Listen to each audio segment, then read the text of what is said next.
खेड तालुक्यातील खरपुडी येथे शेतकऱ्यांच्या मका पिकांचे वन्य प्राण्यांनी नुकसान केले आहे। या भागातील शेतकरी हैराण झाले असून मकाच्या कणसावर मोकाट कुत्री आणि कोल्हे ताव मारत असल्याच्या तक्रारी या भागातील शेतकऱ्यांनी केल्या आहेत।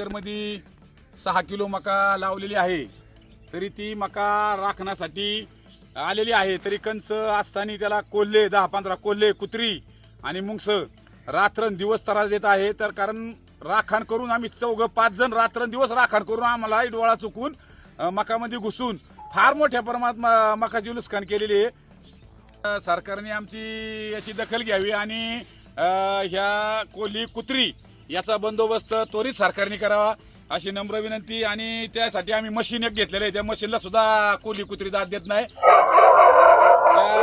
रात्रंदिवस हे मशीन आम्ही वावरामध्ये घेऊन फिरत आहे, तरी त्याचे आवाज असं मशीन रात्रंदिवस आम्ही वावरामध्ये घेऊन फिरत आहे, तरी आम्हाला कोल्ह्या कुत्र्यापासून सुटका नाही।